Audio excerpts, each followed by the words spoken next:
Hey everybody, Jessica here. Today we're going to be breaking down the exercise, the 100. The 100 is an exercise that we do in every Pilates session. It's the beginning of the workout.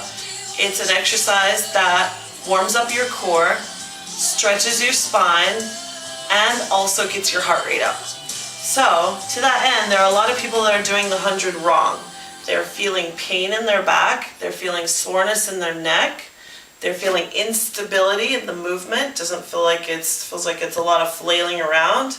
They're also sometimes feeling tightness in the legs and in the hips, the back of the legs, and in pain in the hip flexors. So I want to break down this exercise for you today so that you can do it properly. So if you're feeling any of those things, we can address them, see how to correct them, and get you on your way to doing the 100 properly and continuously, so that in every session you start to see yourself get stronger and see the movement become more stable. So let's get started. Okay, so first of all, let's go over what it means to find neutral pelvis, okay? So with your arms long at your side, we're just gonna go into a pelvic tuck where your hips go firmly into the floor and your pubic bone goes up to the ceiling. And then we're going to push down into your tailbone, let your hips go up to the ceiling and make an arch in your back. So we've done this in videos before. We'll just do it again a few times just to find what it feels like. We're going to inhale on your arch, exhale on your tuck. Inhale on your arch, exhale on your tuck. Inhale here, exhale here. Try and take the shoulders out of the equation. I want you to think about the muscles of your chest pulling apart, stretching apart, and pulling your shoulders down and into the mat so that your shoulders don't come off the mat and your shoulders don't hunch forward, okay? So just do that a couple more times. So, in your tuck, your spine is imprinted. And for some of you, that's going to be good. We're going to stay in imprint because that's easier and it will be easier on your back. For some of you, we're going to go into neutral, where we're right here, where you feel most of your back on the mat, but the small of your back, the lumbar spine, is going to have a little tiny space underneath it, as if like you had let's say a raspberry underneath your lumbar spine, and if you crush it, if you go into your pelvic tuck, your lumbar imprint, you crush that little berry that's underneath your spine. So if you're in neutral, you're going to feel the back of your hips really heavy into the mat and that little space for your raspberry. If you're in imprint, because sometimes your back hurts and you have a tendency to arch your back, you're going to feel all of your back from the shoulder blades all the way down to your low back pulled into the mat and your tailbone tucked up to the ceiling. Now, being in imprint is okay for a while, and the stronger you get, you want to start working towards being in neutral, alright? So that's the ideal, eventually. Alright, so from right here, let's work in imprint, okay? Because that's the easiest to feel your abs and also to make sure that you're not feeling any back pain, okay? So, we're going to tuck your tailbone up, feel most of your back pulling into the mat, or all of your back pulling into the mat from the front part of your body. Alright, so from here, we're going to stretch the arm out. Let's work on the arm motion. The arm motion is a full pumping of the arms as if you were flying, let's say. And it's not just the hands. A lot of people will get into just kind of flapping the hands. It's not just the forearms. It's the whole arm from your shoulder down to the fingertips, reaching. Almost trying to reach whatever wall you happen to be facing here. So really stretch those arms out and imprint your spine at the same time. Do this a few seconds. Deep inhale in through your nose. Long exhale out from your mouth. And this should feel like a little bit of work. Not a whole lot, not like breaking big rocks into little rocks, but still some work, okay? So from here, let's take that exercise up a notch. Let's go from here. We're going to take that and stretch one leg out. Now, we want to try and feel what it feels like to pull the muscles of your low belly in order to hold that leg out. So go ahead and just hold that position for a few seconds and feel what it feels like to really work your belly button into your spine. I like to imagine I've got a rope connected from my belly button to my knee. And to hold that leg there, I have to really anchor my abs in to hold that leg into position, okay? I'm gonna lock my legs together at the knee and start pumping. So I'm still, all of your spine pulled in and up.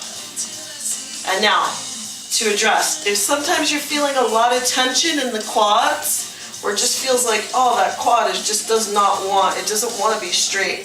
It wants to be bent, or it feels very tight, or it starts to burn. You can bring that leg into tabletop. And same thing, focusing on pulling your belly in order to hold that leg into tabletop. So still, that knee and belly button have that string connected, and it's pulling in order to make it so that the leg stays here. So it's not your leg doing the work, it's your belly. Keep pumping the arms. I'm going to bring my other leg up to tabletop. And then from here, you could stretch the legs up. If this still feels more comfortable, or if you stretch your legs up and you start to feel a lot of work in the hip flexors, bring those legs back down to tabletop. That's all right. Or if you stretch your legs out and your back starts to arch, you're not able to keep your back heavy into the mat, again, go back into tabletop and work here.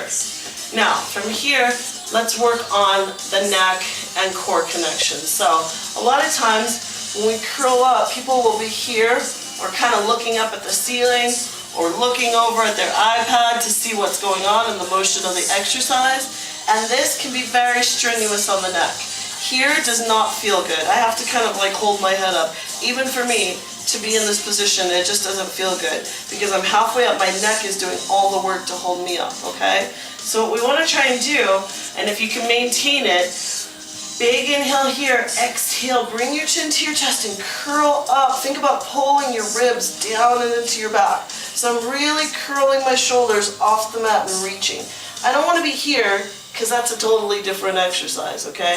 But as much as I can, pulling the shoulders off the mat. And the majority of my low back, from my thoracic spine to my lumbar spine, middle back, all the way to the low spine, is still pulled in, and I'm still making that imprint into the mat. Right here feels like work in my belly. So once you find what the exercise is, okay, we're doing the 100, stop looking at your iPad for a second and look towards your belly. Try not to be looking up at the ceiling. Try not to be looking over because that's going to put strain on your neck. So a lot of times I'll just cue through this. So once you set up for the exercise, stay there. Don't be moving your head and neck around. Here is where you want to focus also, because when you're looking at your belly, you can make sure that it's pulled in flat. If you're not looking at it, it can start to expand, your back can start to arch. If you're looking towards where your focus is, it's going to keep you focused, okay? So, all of that said, let's put all that stuff together and try the breathing. So, I'm just going to go at tabletop for right now. I'm going to curl up, start pumping the arms. I'm pulling my belly in. I'm feeling imprint from the thoracic to the lumbar, reaching my arms out. I'm going to go one leg at a time into tabletop. And I'm just going to stay here and work here. Deep inhale in through my nose. Long exhale out from your mouth. Now that's all a part of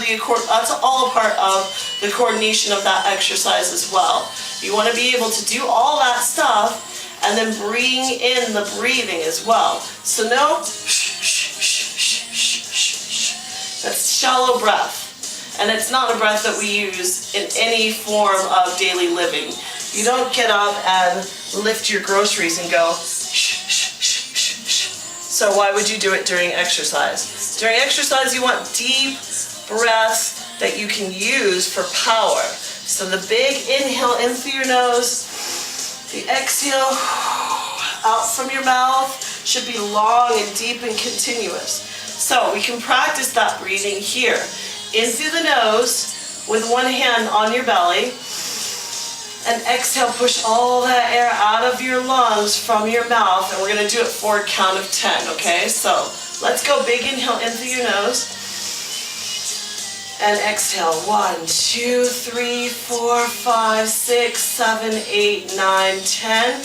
Feel how deep your belly gets as you come to the end of your breath. Let's take it to a count of 15. Deep inhale in through your nose. And exhale, push it out. 1, 2, 3, 4, 5, 6, 7, 8, 9, 10, 11, 12, 13, 14, 15. All the way out to 15, your abs should get tight and flat, okay? So that's what we're going for in this 100. Deep inhale, probably for a count of 5, and then out for 10.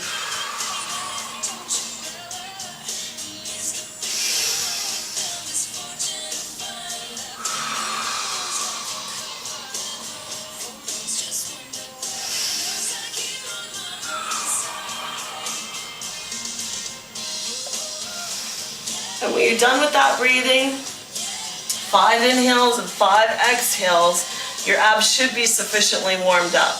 All right, so good luck with your 100. I hope that every session it gets better and better, stronger and stronger, more stable, better breathing, no pain in your neck. Remember, if your neck gets sore, rest it down. You don't have to be in that curled up crunch position in order to feel your abs. In fact, it's probably better in the beginning if your neck gets sore just to keep it down the whole time.